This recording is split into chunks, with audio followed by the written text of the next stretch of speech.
Greetings and salutations. This is the Accelerated Culture Podcast, the rise of alternative music in the 80s and beyond. In this podcast, we aim to walk through an often ignored bit of music history. My co-host Trey and I will explore how new wave stormed the airwaves in the early 80s and gave way to the rise of alternative music.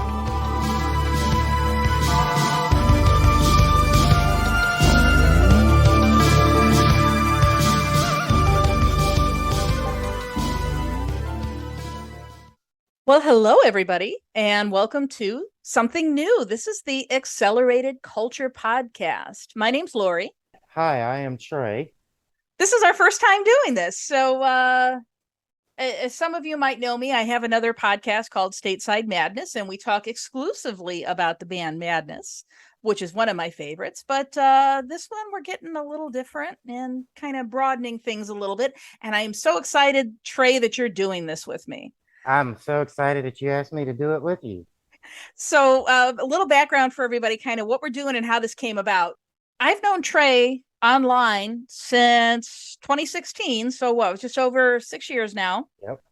And we met through a number of the online 80s music communities, which we're both huge fans of. This just kind of came about spontaneously the other night. Trey was posting a bunch of music videos on his Facebook page.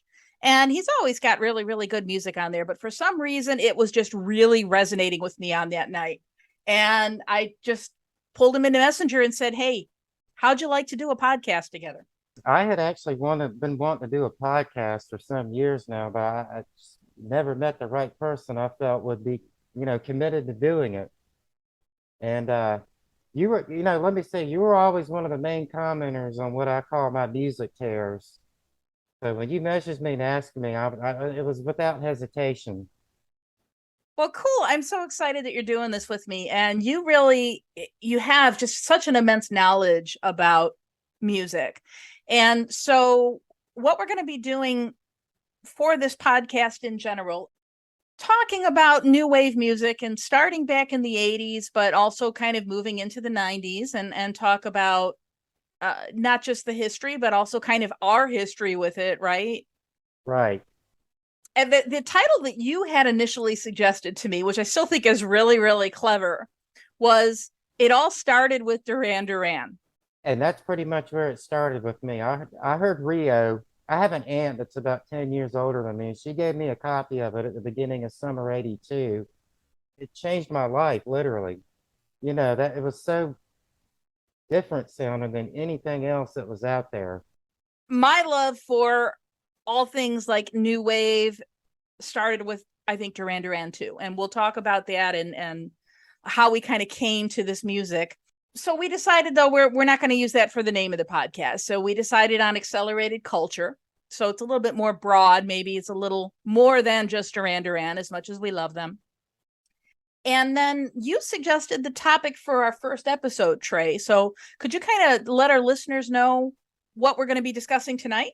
Well, basically, we're going to be covering the music of 1982, and that's when new wave music really began to pretty much take over the airwaves of American radio. Stuff like Journey, for example, was the popular thing at the time, and these other bands, mostly from England, though not solely from England, began to just kind of take over. And for a lot of people like me, it just literally changed our lives. It was so different, such different and unique music, and it was just a whole lot of fun to listen to. Now, Trey, do you want to tell our listeners where you're from? I grew up in Augusta, Georgia.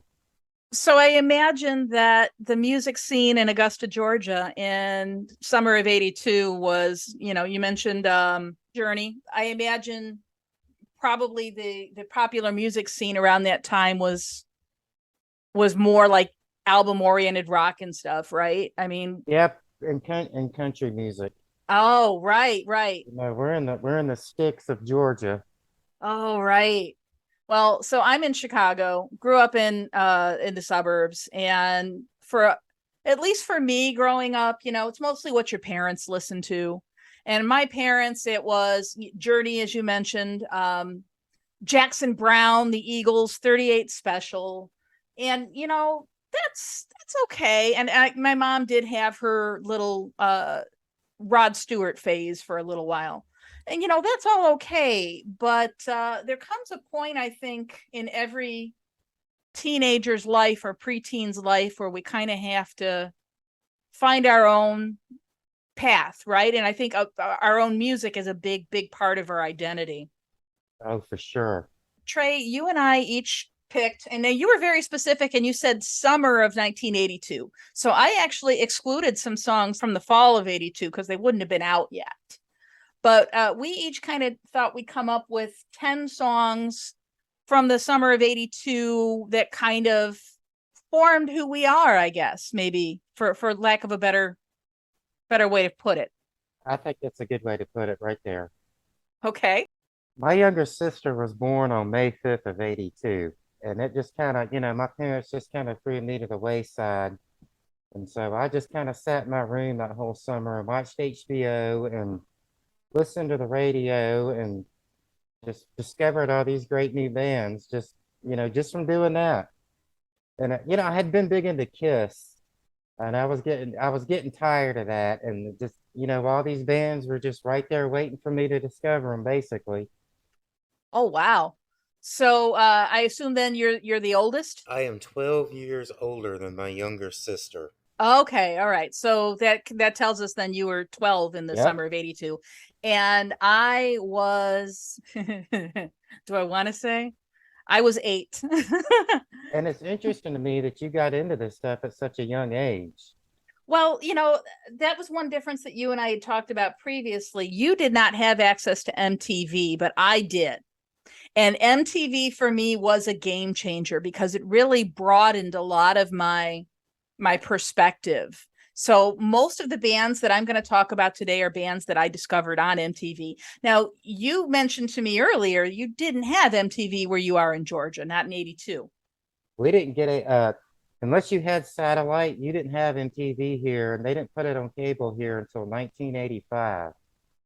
So my outlets were Radio 1990 on USA Network, Night Flight also on USA Network, and of course, Video Jukebox on HBO. So that's actually where I saw a lot of these bands for the first time.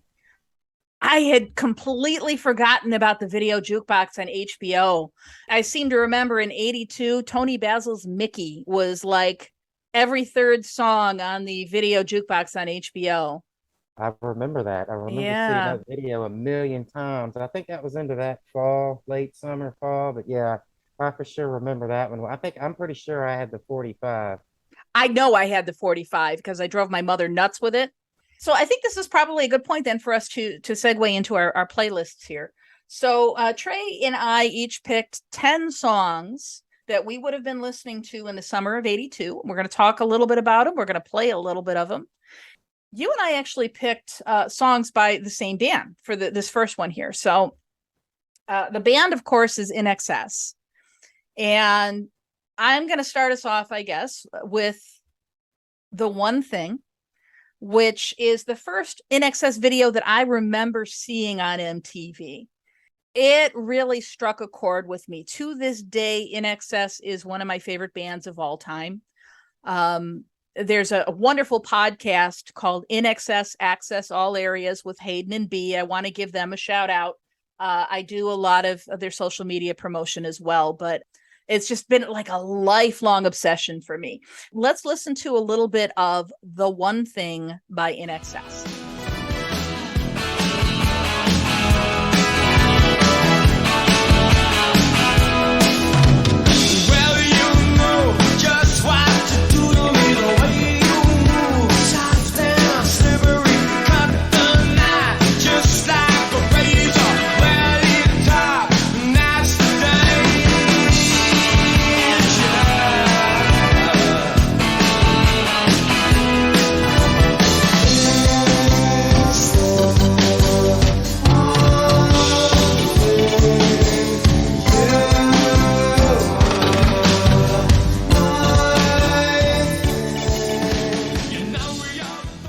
So Trey, what do you think of The One Thing? was actually the first video I saw by them myself, and I saw it on Radio 1990, and I loved it. I went out, I think I got a vinyl record, was the first thing I purchased, and it's a fantastic album still to this very day, which I've just realized it's turning 40 somewhere here soon, isn't it? Or just has turned 40. Yeah, I think you're right. I think you're right. And that was produced by Mark Opitz, who produced a number of their albums, but Shabu Shaba was really like their first album that sounds to me like In Excess. You know, the stuff that came before, they actually started off as a ska band, which, you know, when we say that, a lot of times that blows people's minds. But I think Mark Opitz was the first person that was really able to capture the depth of their sound. You know, I think up until that point, their recordings maybe weren't faithful to their live performances. But on this album, you really get a feel for them and for who they are. You picked a song off this album too. Indeed, I did. So tell us the song that you picked off of Shabu Shaba, Trey. My choice was Don't Change.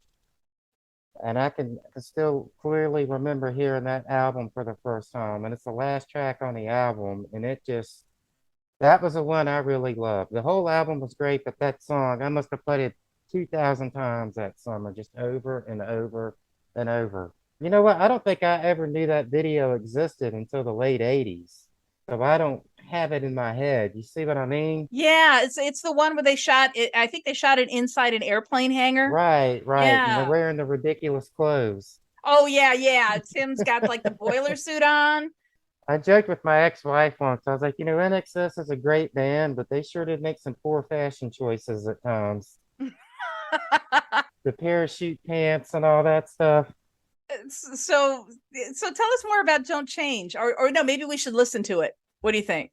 Let's run it first, and then I'll talk about it. Okay.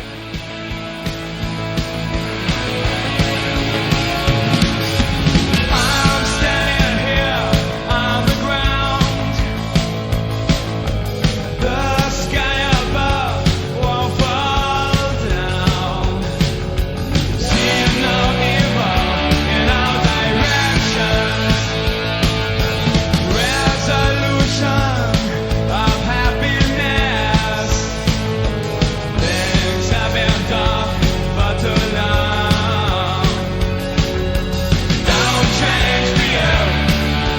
Don't change a thing for me. Don't change for you. Don't change a thing for me. Okay, so that was Don't Change by In Excess. So Trey, talk to us. Okay, so that's the last song on that LP, and the whole album was terrific, but that was a song that I just absolutely loved, and that's probably the song that made me love the band. They quickly became one of my favorite bands, and they've been that ever since. And that traditionally is the song that they would play on their encores to close out their concerts. Now, there's some exceptions to that. Like they didn't play it at Wembley in 91, the Live Baby Live show. But did you ever get an opportunity to see them live, Trey? Yes, in summer of '88 in Columbia, South Carolina. Oh, I'm so jealous. I never got to see them Yes. live. Oh no, I think by that point they were calling it the Calling All Nations tour. Because the Kick tour, you know, they kept extending it and adding legs to it. It was a fantastic show. They closed it with Don't Change, of course. Oh, you must have been in heaven. I didn't really expect them to be that great live, and they just completely went off. It was amazing. And Michael Hutchence is such a great front man. He was just running all over the stage, and of course the ladies were going absolutely bonkers at him, and you know, it was a great show. Well, I got to say that the video for Don't Change, that's what cemented my crush on the drummer, John Ferris. Oh my gosh.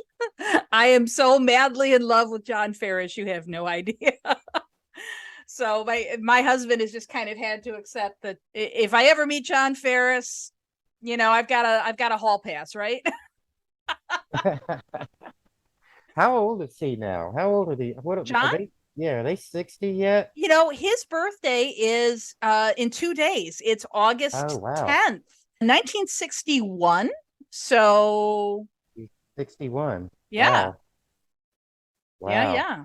And he's the baby of the band, right? Oh, is he? Yeah, he's the youngest of the three Ferris brothers. The oldest is Tim Ferris. Tim Ferris and Kirk Pengilly were friends in high school, but I think Gary Beers actually is older than Tim, if I'm not mistaken. Yeah, and actually they started off as a band called the Ferris Brothers originally. Yeah, yeah. Which I'm glad that they changed the name because that just sounds like Me too. it sounds like a bad country and western band. It does, or just a bar band. And that's pretty much what they were at first. So Yeah, yeah.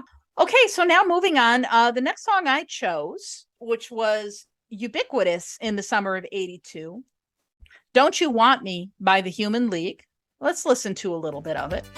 But don't forget it's me who put you where you are now, and I can put you back down too. Don't you want me? You know I can't believe it when I hear that you won't see me.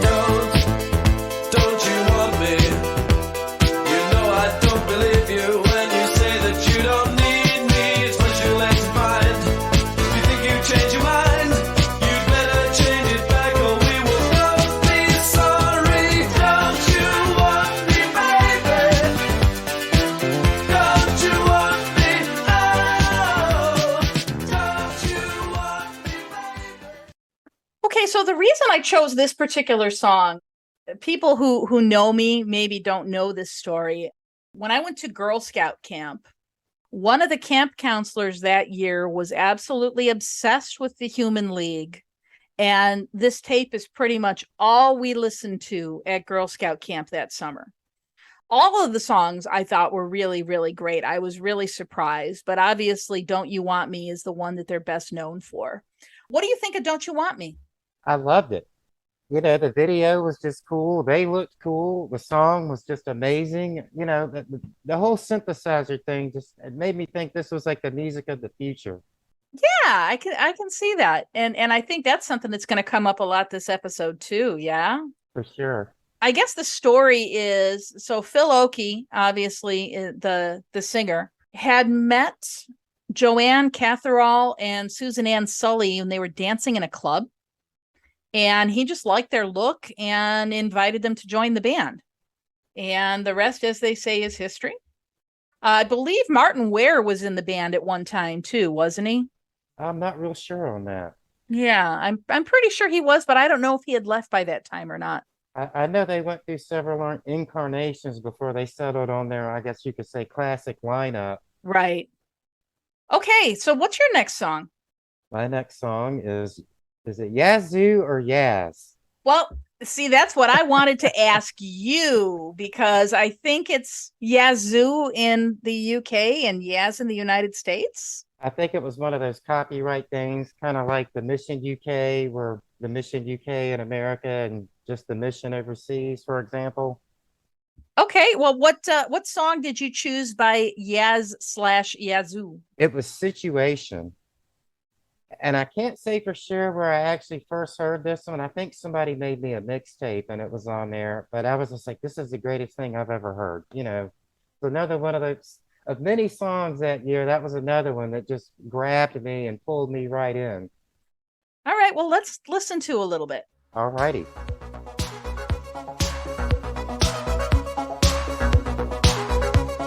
I remember only for an hour.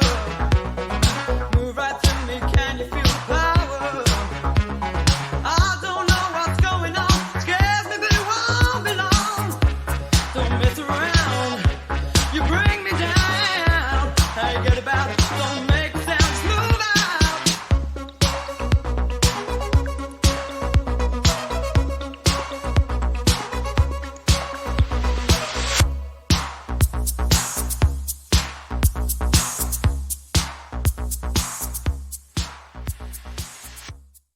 Well, I got to tell you, the hardest part for me with that song was finding 45 seconds because so much is happening in that song. It's like whatever section of the song I choose, I feel like I'm omitting something important. You know what I mean? She has such an amazing voice. And that's Alison Moyet? Yeah, and she's still doing it to this day. I was looking up some footage of her singing, I think from 2019, and she can still wail like that. And she's got to be early 60s. So when you put the song on your list, I don't know it by name. To me, it's Move Out, because that's the chorus that gets repeated over and over. But yeah, so the name that's actually Situation. And I know I've heard that in a lot of clubs. And what's another one? I actually never saw the video until later in the 80s. I don't think I've ever seen the video. I believe there are two different videos for the song. I think it's one of those where they had an American version and a UK version, which Gotcha. that's something that's going to come up a lot too over the course of this show. Oh, yeah.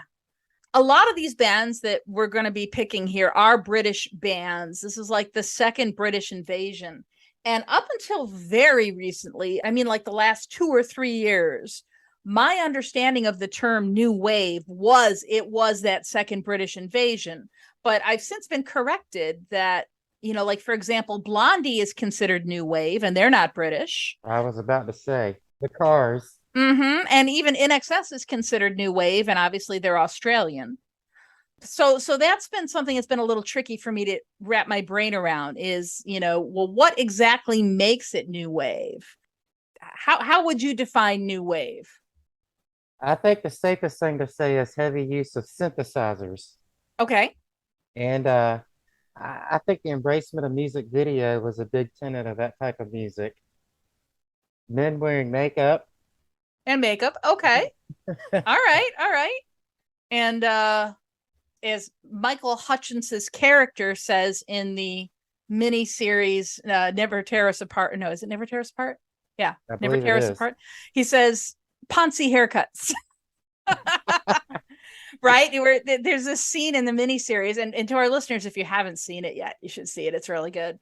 But Michael Hutchins says to their manager, CM Murphy, he says, are you going to make us get Ponzi haircuts? Because they're talking about videos for MTV. And he goes, you already have Ponzi haircuts. So, but speaking of the British New Wave, the next band that I chose, Spandau Ballet. So in the United States, they're known for one song, right? True. Right. And I wanted to pick a different song. It is a really nice ballad. It's very well done. I can see why it's their most popular song, but they're more than that. So I want to play chant number 1, I Don't Need This Pressure.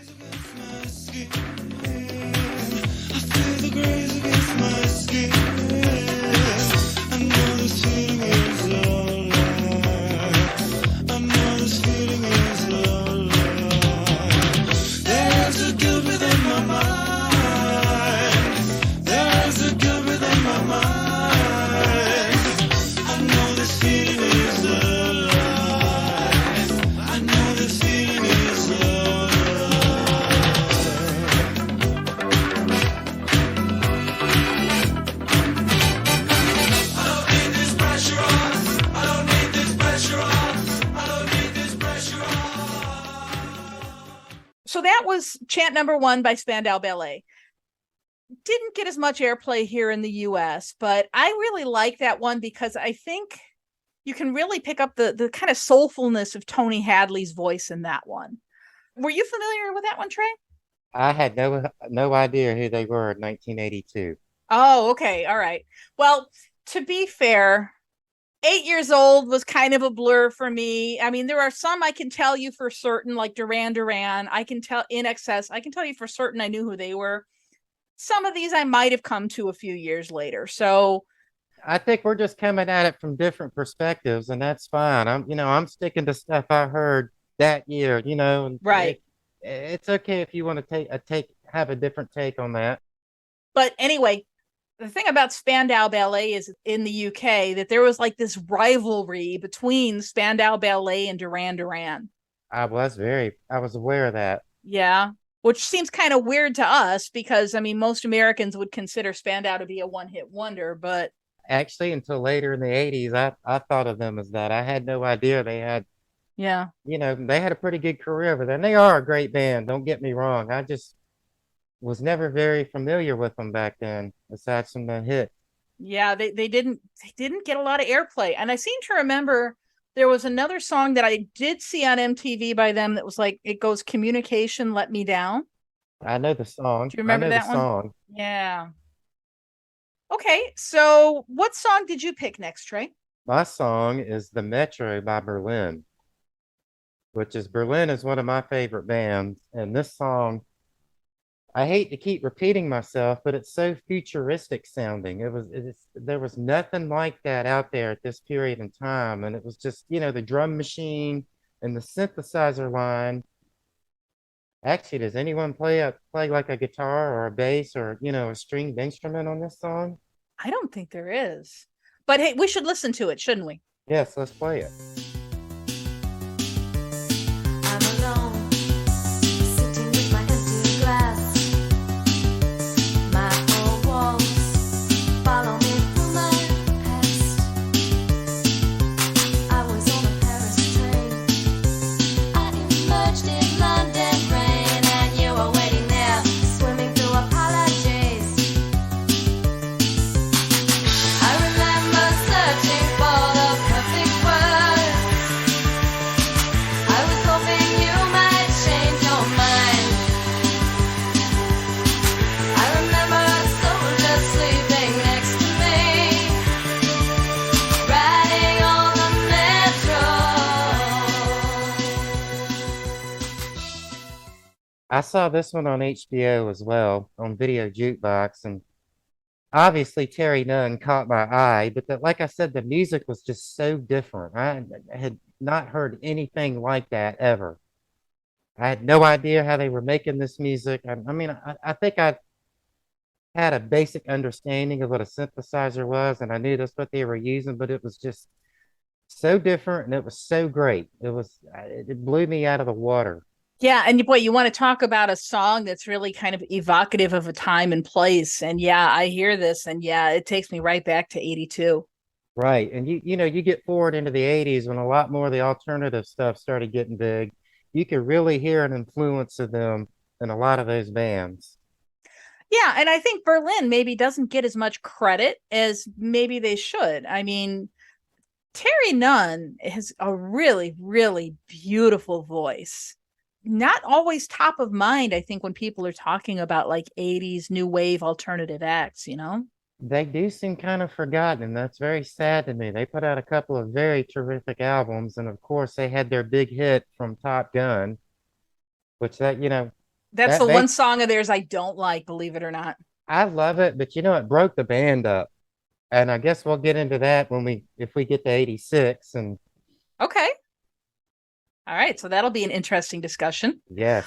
So on the subject of synth, my next song is by a synth pioneer god, Thomas Dolby. Now, I think most American audiences will recognize him from She Blinded Me with Science. But here's another one of his songs that I think is equally good. It's called Europa and the Pirate Twins. Down the beaches, hand in hand, 12th of November, on the sand, then war took her away. We swore a vow that day we'll be the pirate twins again. Europa, oh my country. I'll stand beside you in the rain. Europa, direct the way. Europa, 9 years after, who'd I see on the cover? Thomas Dolby is just this amazing mad genius. Okay. So not only was he a performer, songwriter, he started off as a backup musician for Lena Lovitch. I don't know if you remember her. I do. I did not know that. Yeah. If you go back and you look at some of her early performances on Top of the Pops, you'll Mhm. see Thomas Dolby's playing on stage with her. Wow, I had no idea. He also invented polyphonic synth technology for cell phones. So the polyphonic ringtone that, when we all had our Nokia phones back in early 2000s that had all of these fancy ringtones, That was his technology. So I imagine that he has made himself rich on the patents on that. He's also a professor at Johns Hopkins University. I was gonna say he's some sort of a teacher too, isn't he? Yeah, so he leads Peabody's Music for New Media program at Johns Hopkins.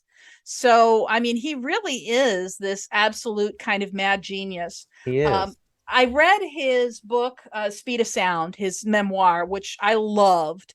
And he actually talks a little bit about the story behind Europa and the Pirate Twins. When he was in France, he met a French woman named Elizabeth, and he had a very short affair with her.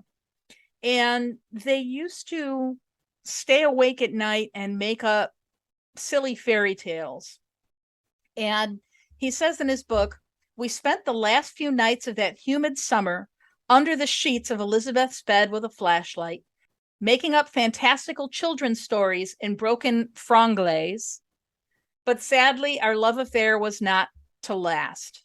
When they parted and they went their separate ways, she says to him, but one day we will be the pirate twins again, in her like broken French accent. And so the whole story, and now he says in the beginning, you know, she was 12, he was 14. Obviously they were older than that. I think he was in his 20s. But otherwise, it's really kind of sweet when you know that backstory, and that there's this romance, this intercultural love story there. That is a fantastic backstory, and I would have never guessed. You ought to read. I don't know if you're a big reader, Trey, but his I am a big reader. oh, you need to read this. It's a really, really good book. As a matter of fact, that might be something that we might want to talk about from time to time, is like different music biographies and stuff. Well, I was just gonna say I've sadly never totally explored his catalog, and that is something I need to sit down and do one day. The few things I've heard by him over the years, they've all been excellent. I think my favorite of all his stuff is The Map of the Floating City, which was actually something that was created as part of an online community. If you read about how this whole thing evolved, he was really one of the first people to embrace the internet, not just as a means of communication for like scientists or something like that, but like for musicians and fans to be able to interact and to create together. And it's really, really cool. I had the opportunity to see him live several years ago here in Chicago, and it was a very intimate venue, and it was just so absolutely cool. He is absolutely one of my heroes. Was it just him and his keyboards, or did he have Yes. Wow, that's pretty Yes, cool. it was. I mean, it was just this little bar. And I mean, you're like literally feet away from him. It was just so amazing. I saw Howard Jones like that once. He called it acoustic, but it was just him and his synthesizers, and he nailed it. It was great. Oh, that's cool. All right, so what's your next song, Trey? My next pick is Wishing by a Flock of Seagulls. It's not the way you look, it's not the way that you smile. Although there's something to them. It's not the way you have your hair, it's not that certain style. That could be that for you. If I had a photograph of you, or something to remind me, I wouldn't spend my life just wishing.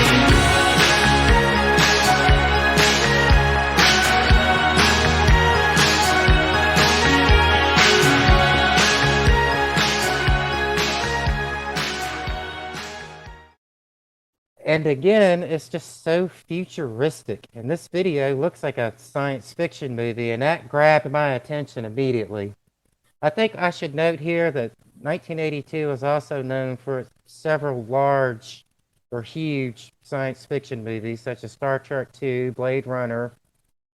You know, so I was into those movies, and this just totally added to it. This new music that I was hearing just wowed me, and you know. I want to add to that a little bit because, you know, we were talking about 82. So I had seen at the drive-in theater in 82, it was a double feature. It was E.T. and Heartbeeps, which was a movie. Wow. Yeah. Do you remember, with Andy Kaufman? I totally do. And boy, I seem to remember I liked Heartbeeps better than E.T. Now, granted, I was 8 years old, but on the subject of like futuristic sci-fi stuff. That's a pretty forgotten movie, but it's a great movie. If everybody listening, go check it out if you haven't seen it. It's Andy Kaufman and is it Bernadette Peters? I think it was. That was one of those movies that tanked in theaters, and then HBO got a hold of it and kind of made it a hit, you know. Okay, so we've just listened to Flock of Seagulls. You know, for me, it has to be the 12-inch version of this song, which runs like 8 minutes long, and it just has this massive, I don't know what you would call it, a synthesizer solo starting about 5 minutes in and just goes to the end of the song. Ooh. Of course, their previous song, I Ran, was a bigger hit, but this one just really spoke to me more than that one. Now, if memory serves, weren't they like hairdressers or something? Mike Score was indeed a hairdresser. You know, that was his what he did for a living while he played in a band in the evening. And they took their name from a book. The book is called Jonathan Livingston Seagull. I've heard of it. I haven't read it. I was going to say, I don't know a thing about the book, but they took their name from that. Boy, I want to say it was like a big like 70s counterculture thing. Probably would have never ever heard of this book had it not been for this band. So There's definitely a storied tradition of bands taking their names from books. I mean, Steely Dan comes to mind. I thought that was named after a lady's device. William S. Burroughs, Naked Lunch. That was the name of the lady's device in the book. Yeah. Oh, I thought it was okay. Yeah. I thought it was an actual thing you could go to a store and buy. But I wouldn't know. But yeah, no, that came from that. And like Haircut 100, that came from A Clockwork Orange, right? Oh, I had no idea on that one either. So anything else you want to say about Flock of Seagulls? You know, I have an interesting story about them and that they came and played in my hometown of Augusta in 1994. Ooh. And they were booked by a radio station, which was called Channel Z. Apparently, they had lied to the band and told them there was a stage in the place they were playing, but it was actually just a dance club. Oh. So they had them set up on the floor of the dance floor and play the set, and they were not very happy about it, and they only ended up playing about 6 songs and then storming off. Oh, wow. Yeah. Channel Z, I'm pretty sure, even took them off of their playlists and everything. It was kind of a, you know, big deal. Oh, I mean, wow. they literally stormed off, took their stuff, and, you know, left. Which irritated me because I wanted to talk to them, or at least Mike Score. Yeah, it was horrible. I was so let down. Oh. All right. Well, moving on our playlist then. Another classic 80s song. I actually want to quote a friend of mine here who just happened to post on his Facebook. My friend Aldo, he's a professor at the college where I teach. And he and his partner Dean have said that this song is the most John Hughes song not featured in a John Hughes movie. That's a very good way to put that song. Yes, and the song I'm talking about for our listeners is I Melt With You by Modern English. Let's listen.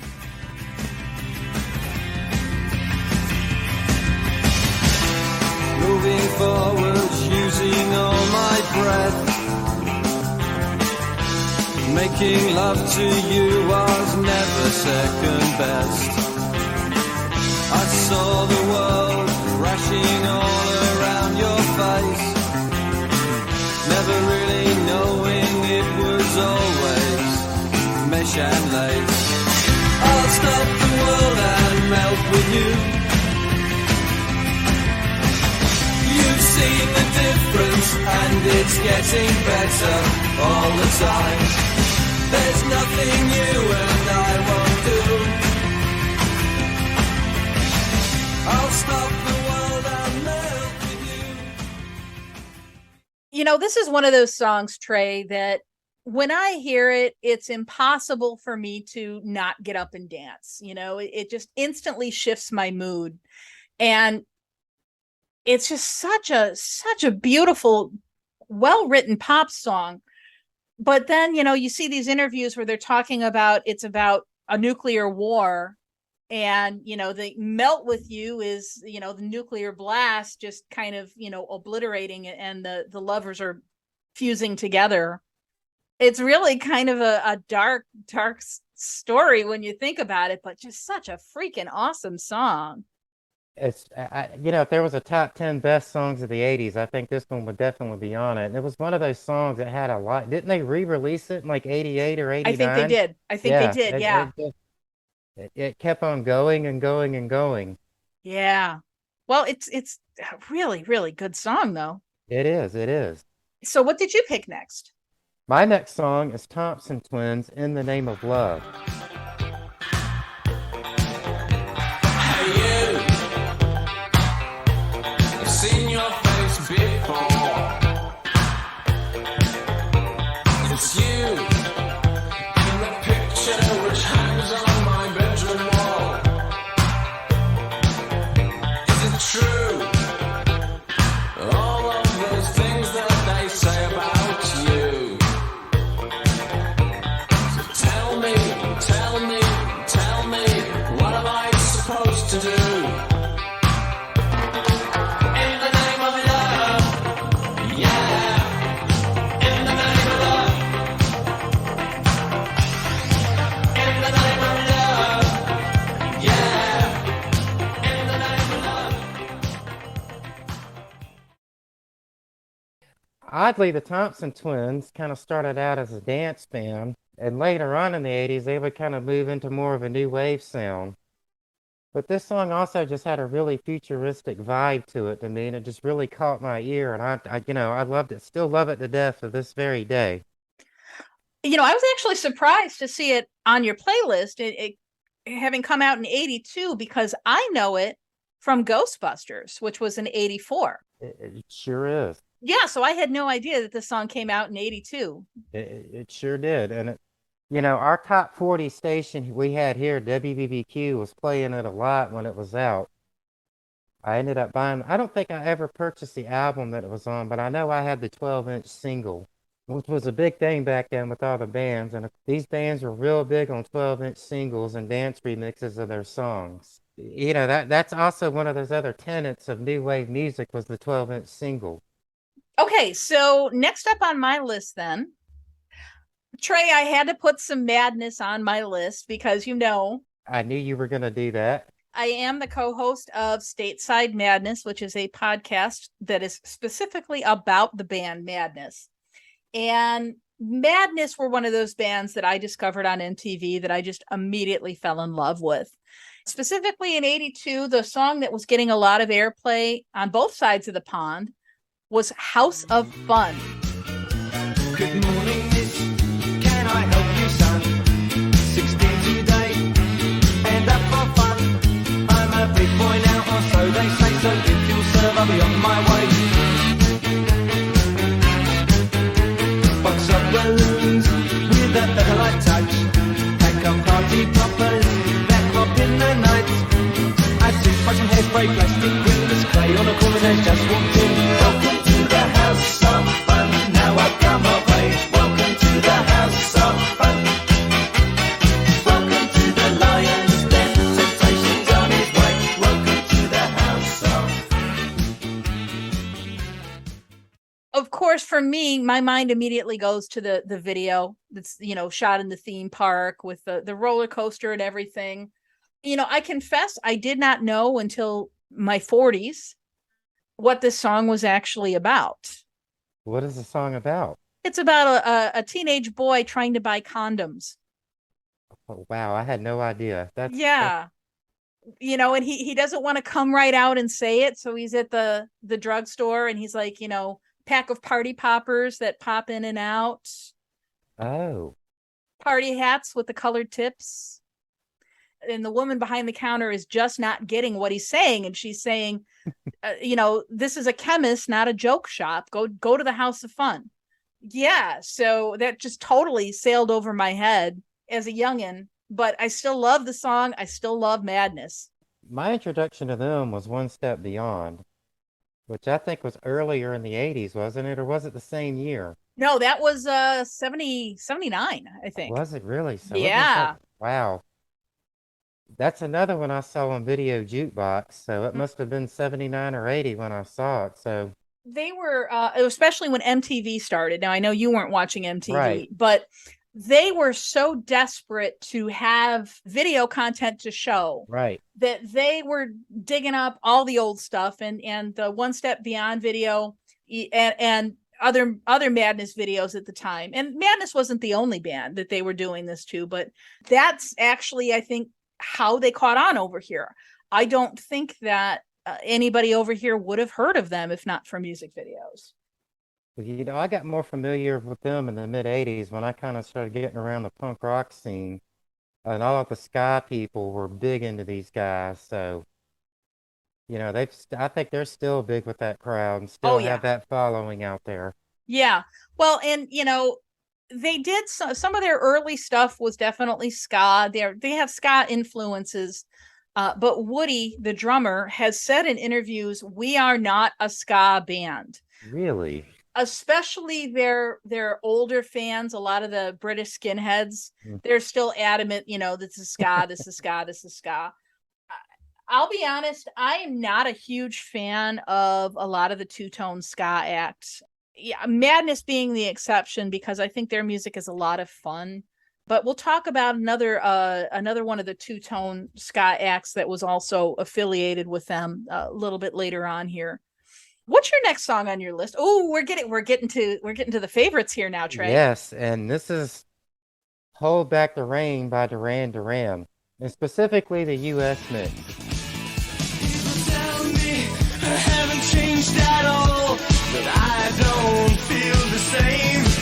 And I bet you've had that feeling too. You can't laugh all the time. And if the fire burn out, there's only fire to burn. No time for worry, 'cause we're on the road again. The clouds are scattered and we ride the outside lane. Not on your own, so help me breathe. Hold back the rain. This song is from the album Rio, and it's from the US mix of the album. There was two versions of this record, which I'm not sure a lot of people are aware of. There was the UK version, which didn't take off so well in the US. So later on that fall, they remixed a couple of the songs. I think they changed the track order, didn't they? I don't know if they did. I know they brought in David Kirschenbaum, didn't they? I To do the think so, remixes? yes. I don't think they reordered the tracks. I think the ones they reordered were on the first album. Okay.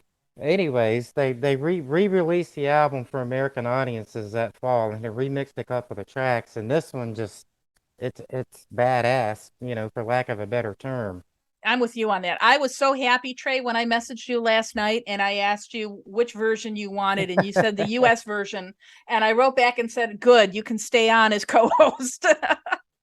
Some dedicated Duran Duran fan out there is probably going to get upset at me for saying this, but the US version of Rio is the better version of the album in my book.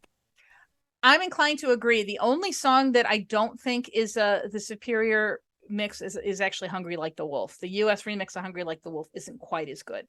But yeah, I'm with you on that. And it might just be that's what I'm used to because that's what I heard growing up. Let's talk about Duran Duran, Trey. Let's do. Yes, because our mutual admiration for Duran Duran is kind of, I think, what initially brought you and me together here. Yep. What attracted you or what drew you to Duran Duran around this time? I have an aunt who was about 8 years older than me, and she gave me a copy of the cassette of Rio at the beginning of summer of '82, which was the UK release. And you know, at that point in time, no one, very few people here had any idea who they were, because it wouldn't be till December of '82 when Hungry Like the Wolf would take off and, you know, get all over the place. So, you know, at that point in time, they were just some obscure band, but the album really just, I hate to keep saying this, but it was so futuristic sounding. All those synthesizers and sequencers in it, and a drum machine on one song. It was just so different. And the lyrics are, I can't think of how to describe the lyrics on this album. They can be very out there at points. Yeah, Simon Le Bon's lyrics can be a little obtuse. It was one of the great things about the band. And you were like, what on earth are these guys singing about? And it just kind of added to that overall They took their name from a science fiction movie, as we all know, and they just had such a science fiction element in their music. Overall, Nick Rhodes and his synthesizers are what defined Duran Duran. So Duran Duran for me was my first love. It really was. It was the first time that I found a band. And again, this is little 8-year-old Lori in a suburb of Chicago. And, all my life listening to, my mother's music, my stepfather's music, occasionally my dad's music. He was into the Beach Boys and stuff. And, of course I liked what they listened to, but this was the first time I found a band by myself. You know what I mean? I know exactly what you mean. And I just immediately fell in love. So the first time I actually heard Hungry Like the Wolf was on a local TV show here in Chicago. It was on NBC Channel 5. It was a Saturday show called Kidding Around. And it was like a talk show format, but it was intended for kids. And sometimes they would play a little bit of a song. And they played the instrumental intro to Hungry Like the Wolf, and it was the longer British LP version where they didn't even get to the lyrics until like 2 minutes in. Right. And I remember thinking, oh, that's different. Is the whole song do do do do do do do do But when I first saw them on MTV, and their beautiful hair and their clothes and the way they carried themselves, especially Simon. Simon was really my first crush. He really was, he kind of awakened something in me that hadn't been awakened before. You know what I mean? It really was it was something else for me. Now, I noticed, so you and I both picked tracks off of Rio because Rio was such a seminal album in 82. Yeah. But interestingly enough, both of us picked deep album tracks, right? So the singles off that album were Hungry Like the Wolf, Rio, Save a Prayer, and I believe The Chauffeur was also considered a single. Well, they had a video. I don't know if did they ever put out like a 12-inch or a 7-inch for that one or anything like that? Sure. I'm not sure. I'd have to look into that. But what led you to pick, of all the tracks that you could have picked, what led you to pick Hold Back the Rain? Because it's just such a feel-good song. It's one of my driving in the car songs. I throw that one on, it just gets me going. Do you know the story about the song? I do not. So this was their second album, right? So they had been touring their first album, and Right.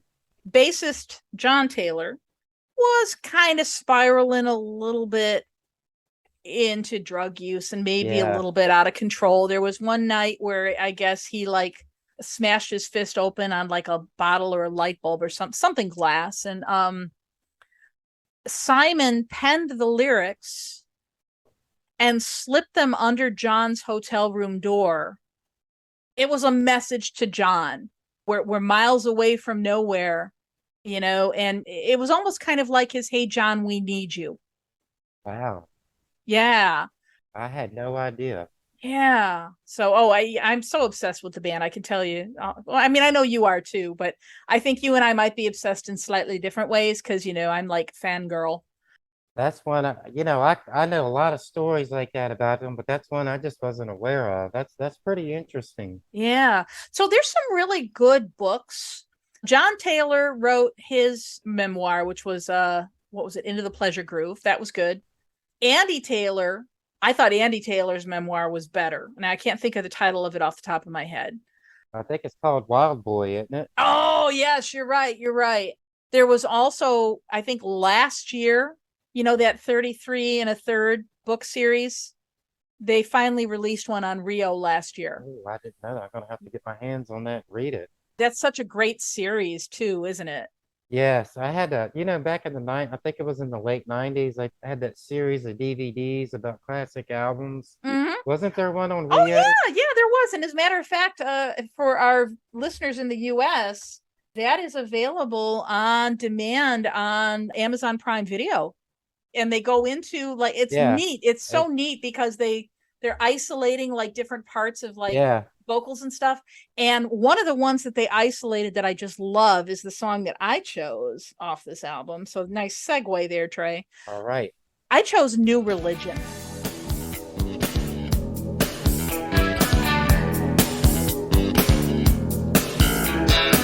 I've been out sauntering out and down the path sometime. Come on, takes me nowhere, which I know.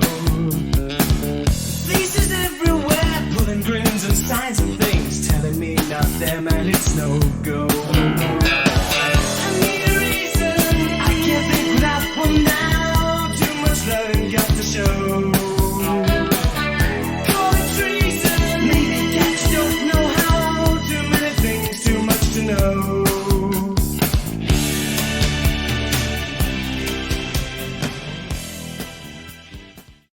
I was gonna say this is a live staple for the band, and I think I saw them in '84, and this was one of the most powerful songs of the night. It is such a, oh my gosh, I don't know how to explain what this song does. I hear those opening synth notes that Nick plays, and the hair on my arm starts to stand on end. And I guess that whole intro was completely improvised in the studio. I guess that wasn't something that was planned out, but I love everything about this song. I love the atmosphere that synth in the beginning sets up. I love John's bass, but I really love the juxtaposition of Simon singing over himself, where it's like this inner voice, right? It's like he's arguing with himself. It's almost like the angel on one shoulder, the devil on the other, arguing. Don't know why this evil bothers me, It's just, it's so cool. There's just so many cool things going on here. So that's why I picked that song and not maybe one of the better known songs. It's definitely, I guess, what you would call a fan favorite. Yes. And like I just said, it's just stellar live because they speed it up just a little. Well, in '84 they sped it up just a little bit live, and it just absolutely rocked.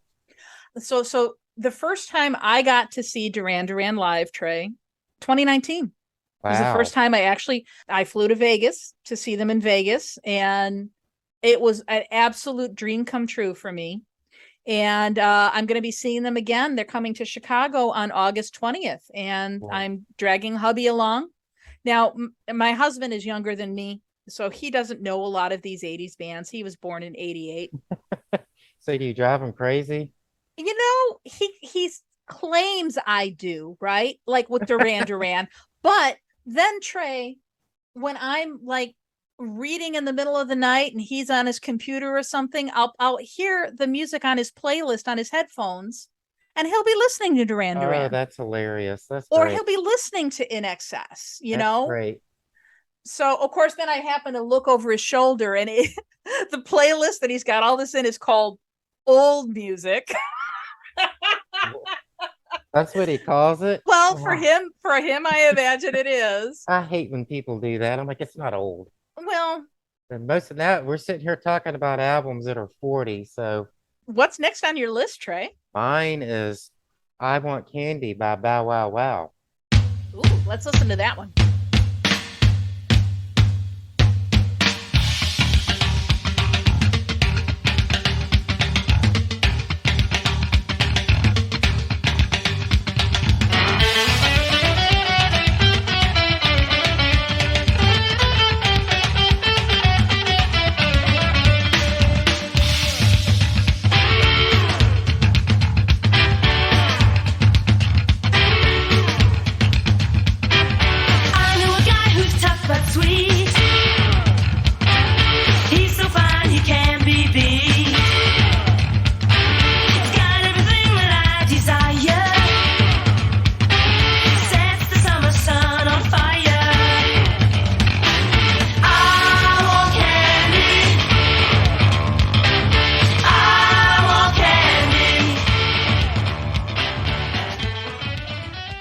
All right, this is another one that I yet again saw on HBO's Video Jukebox, and the look of the band. I mean, I have to be honest here. The singer, she's a very attractive lady. That was part of the attraction to the song. But they all had mohawks, and the guy was playing the big rockabilly hollow body guitar, and I just thought it was great.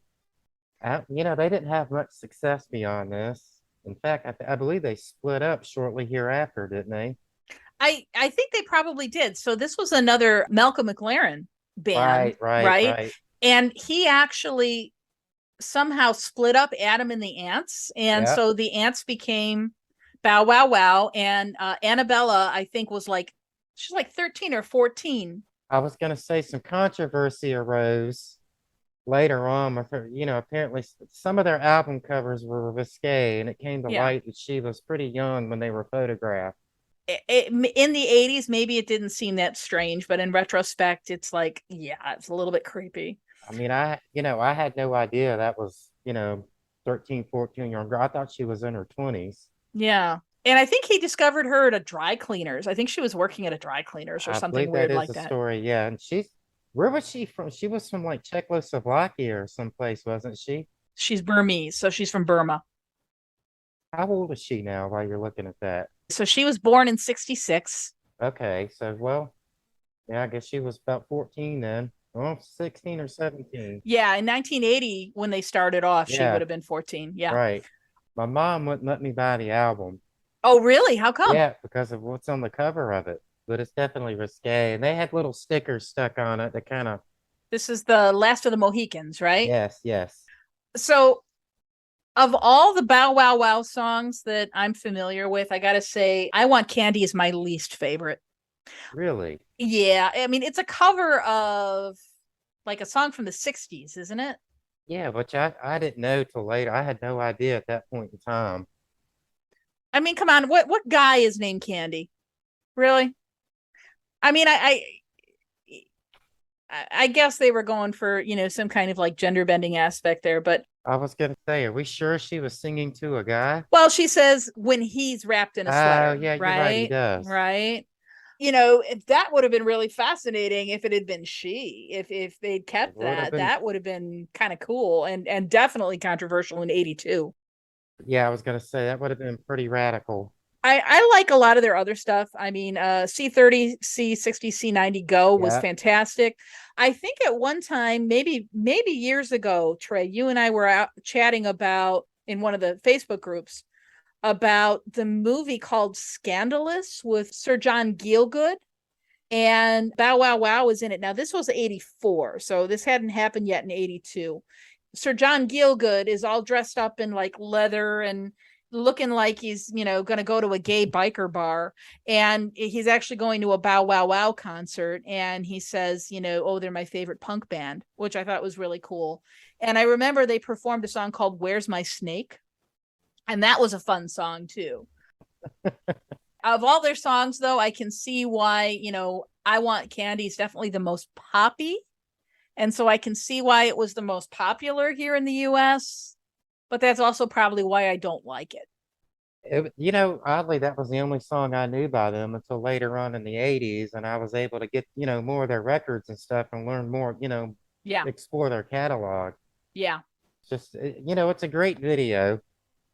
Let's just put it this way. There's a lot of nice things to look at in that video. But, they were pushing that so much back then. It was all about the eye candy.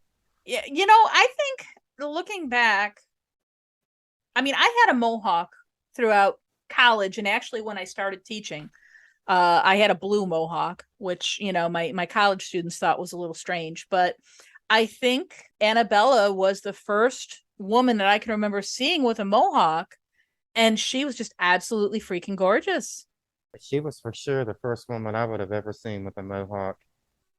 So the next song I chose, It Ain't What You Do, It's the Way That You Do It, which is by Fun Boy 3 featuring Bananarama. Now, I think American audiences probably know who Bananarama is. They might not know who Fun Boy 3 is. So, well, originally there was a two-tone ska band called The Specials. Mm-hmm. And Terry Hall, Neville Staple, and Linval Golding left The Specials to form Fun Boy 3. Yep. Now, I got to tell you, I don't like The Specials. I don't care for them. Me either. I'm sure I'm going to get some hate mail from my Stateside Madness people, but I love Fun Boy 3. I really, really do. So here is It Ain't What You Do, It's the Way That You Do It.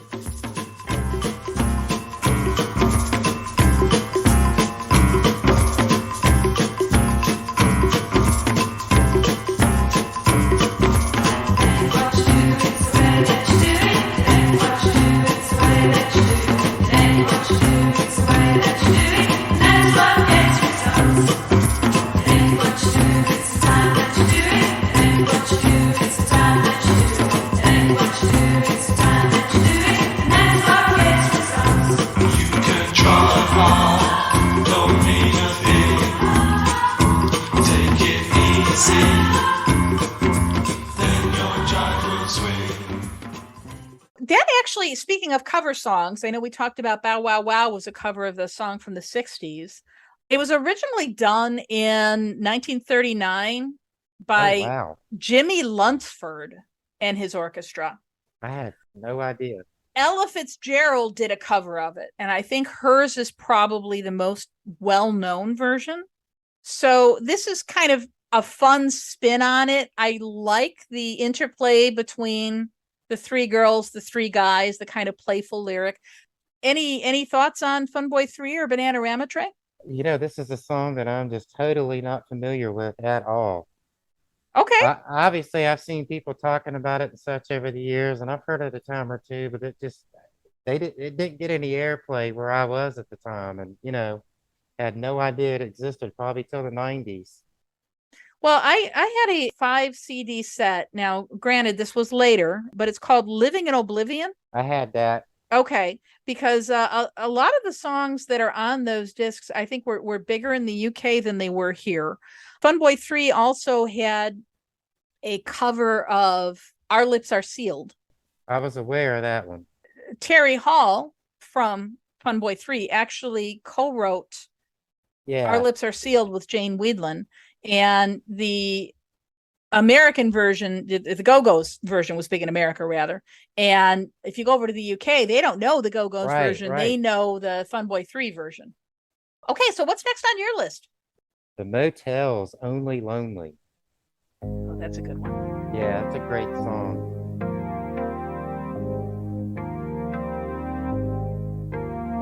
We walked the loneliest mile. We smiled without any style. We kissed all together wrong.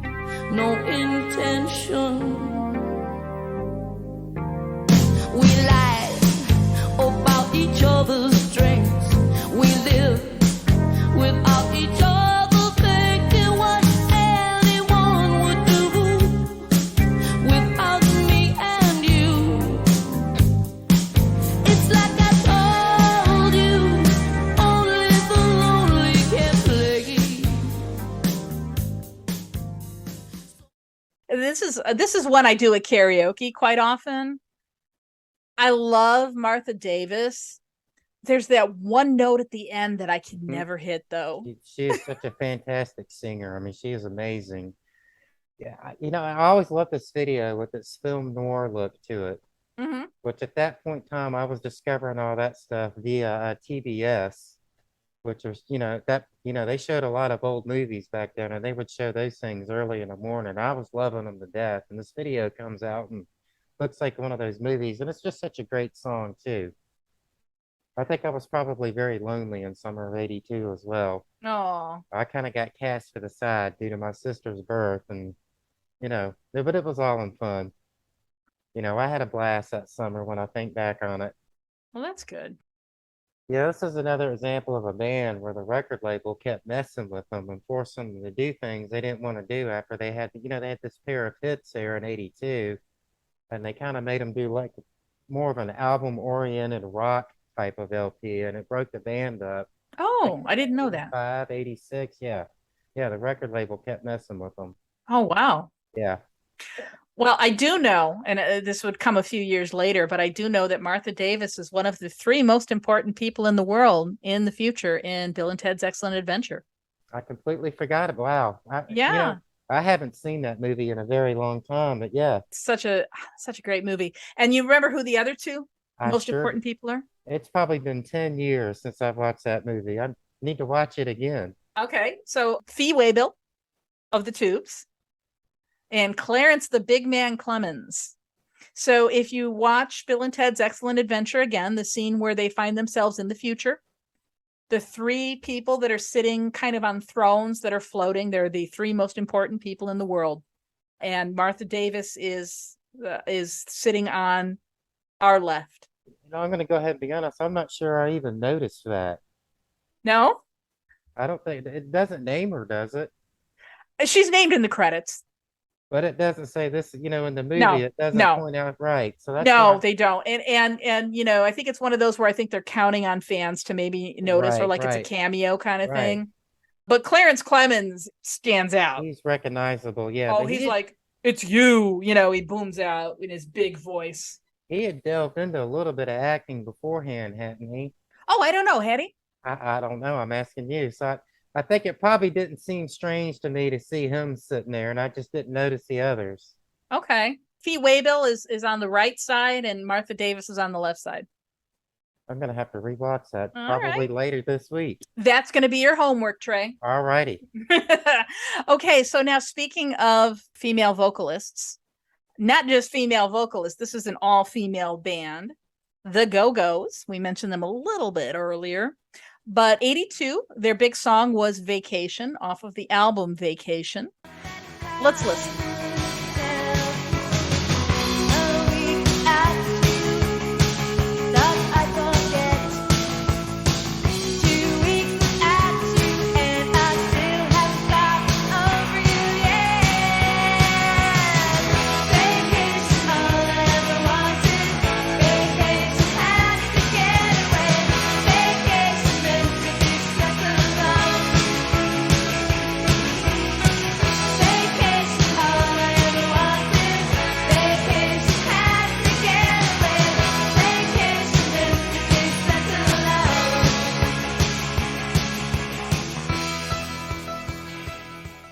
Okay, so that was actually a reworking of a song from Kathy Valentine's first band, the Textones. Yes, I was aware of that. Yeah, and they added the chorus, Vacation, All I Ever Wanted. But this was their second album, and I think that some strain was starting to show within the band. Oh, I think for sure. Yeah. there was a little bit of a division, yeah? I think they had that sophomore slump here going on too. Yeah, and if you read again, a few of the band members have written memoirs. There were kind of two factions forming, and it's like Belinda being the front person, and yeah, there was some strife there. So happy to see them inducted last year into the Rock and Roll Hall of Fame. They deserved it. They totally deserved it. Well deserved. They are the first all-female act to write their own songs to reach #1 in the US. Yep. So that song, I Had to Be There, summer of 82, Vacation. It was a smash. Oh, yeah. I mean, it was everywhere. And the video. Yeah. Right. And you could tell the girls were a little bit drunk. So they were doing the scenes where they're water skiing, kind of like, the Tommy Bartlett, and it's all obviously on a green screen, but oh my gosh, you can tell they're a little bit tipsy. Yeah, I've read that story. It's fun to watch. From what I've read in later years, that tour, the ensuing tour, was a drunken and drug-addled mess for them. Yeah. There's even some footage out there that appears on YouTube from time to time when they were opening for the Police of them backstage, and they're pretty drunk. Yeah, there were some things done and said that I think they would later come to regret. I saw something once where Belinda was talking about it. She just kind of laughed about it. She was just, she was like, well, I was pretty young, and, what can I say? Yeah. Well, yeah, we all did stupid shit when we were young. I mean, if I'd have been in a band and went on tour back then, it's probably the exact same type of antics I would have gotten into myself. So, but, they made it through it. Okay, so after Vacation, what's next? Roxy Music, Avalon.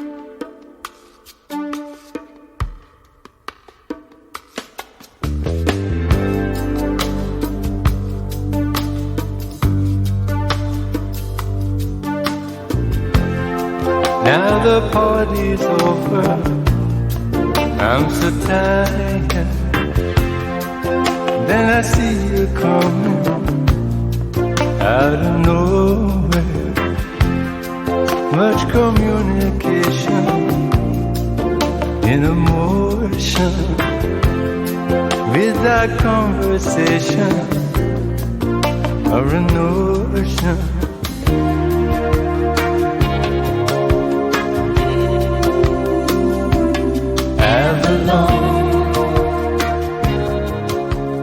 Okay, so influential Roxy music. Yes. Duran Duran inducted them into the Rock Yep, and Roll Hall of yep. Fame, right? Yep. So tell us about Avalon, Trey. I had no idea the history of the band at the time I heard this song, and in '82 it became a minor hit and got some air. Even here down in Augusta, Georgia, where I was, it got some airplay, and I loved it. Got the album, loved the entire album, and like I said, I had no idea they were such an influential band to so many other bands at the time. Was this their last album together before they split up, I or believe so. okay? Yeah, that is a really, really good choice, though. Such a great album. Yeah. Brian Ferry his solo work is amazing. Oh, I love his solo Yeah. work. Yeah. His style and everything. And they're one of those bands that I wish I could see live, and I always manage to miss them when they do one of their little reunions. But they do those little 6-city tours, and I'm like, Right. come on, man. Right. Okay, well, my last song, we're coming towards the end here. We each picked 10 songs. My last song from the summer of '82 was Steppin' Out by Joe Jackson. This was all over MTV in '82. Let's listen.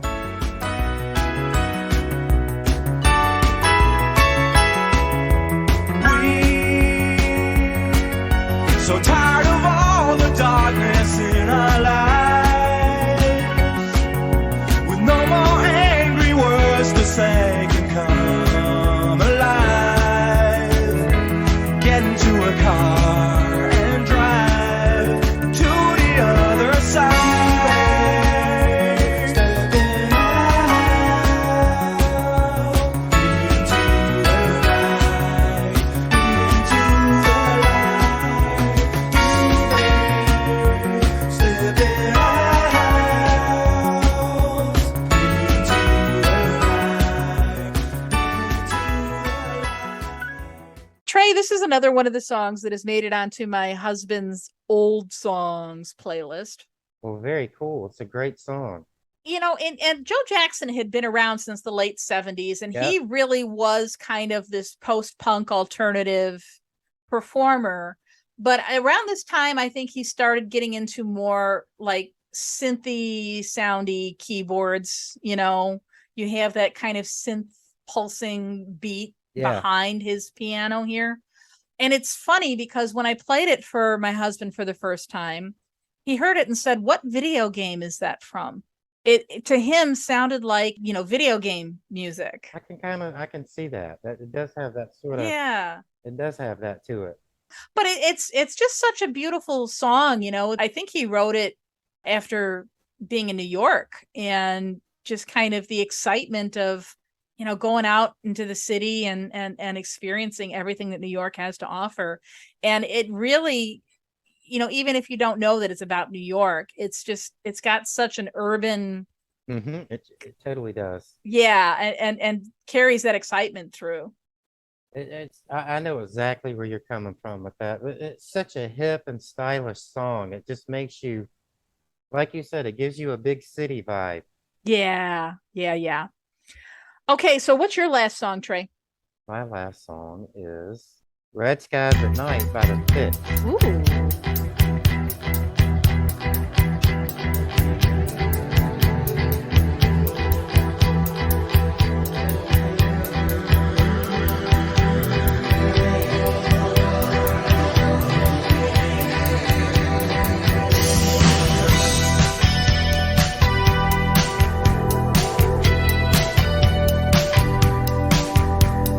Red skies at night,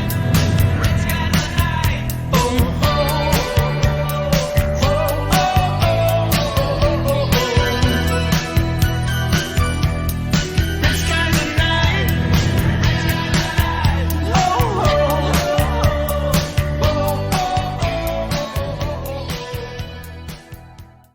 they are one of the most criminally underrated bands in history.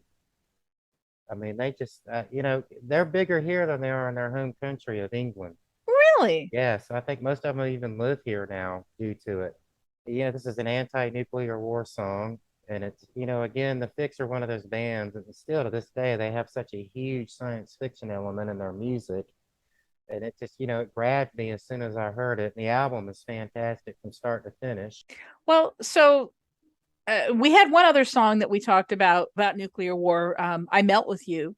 Yeah. Can we talk a little bit about the context there for that? So 82, younger listeners might not really fully appreciate Oh, yeah. how terrified we were as children at the idea that nuclear war could happen at any moment. I mean, I remember my teachers at the Catholic school were always talking about, how Russia, the United States, it was going to happen any day now. I mean, it would keep me awake at night. I was so scared. I know some schools actually had nuclear fallout drills. Yes. We didn't hear, but yeah, I've met people who had to go through that, get under their desk. Yeah, duck and cover. Like a lot of good that's going to do in the event of a nuclear blast, duck under your desk. But I guess they had to feel like they were doing something, right? Yeah, and of course, they're like in 84 and 85, all those nuclear war scare movies came out. Red Dawn. And The Day After. Yeah. That was a TV miniseries, and it scared everybody to death. I think that one was 85. Even the Mad Max movies, weren't they taking place after a nuclear apocalypse? It never, it alludes to it. It never quite comes out and says it, but yeah. So, I mean, this was a recurring theme in a lot of art, not just music, but like you mentioned, movies, television. I mean, it was a very real fear. And so, at least for me in 89, when the Berlin Wall came down, it was more than just, hooray, no communism. Right. It was almost like this knife that had been held to our throats. That fear got lifted off of everyone. And it seemed like anything could happen at that point. It seemed like anything was possible. I mean, that was, in retrospect, I think a lot of it was downhill after that. But I would have to agree with you there. But that's a topic for another podcast, I think. Yep. So I guess this concludes our first episode. Thank you so much for listening. Trey, thank you for doing this with me. How was it? You survived. I was a little nervous, but I got through it. And thank you for asking me to do it. I've been over the moon all week about it. Oh, that's so cool. Well, this is going to be a lot of fun. So, for the time being, we're counting on doing this every other week.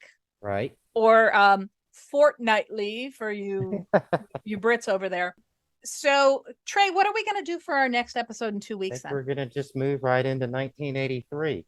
Okay. Several of the bands we mentioned in this episode went on to some massive success in 83. On behalf of myself and Trey, we'd like to thank you for listening. Please do check us out on social media. We are Accelerated Culture Podcast on Facebook. On Twitter, we are Accel Culture, ACCEL Culture. And our email address is acpodcast@hotmail.com. If you like what you hear, please drop us a line. Thank you, and we hope to have you back with us in 2 weeks.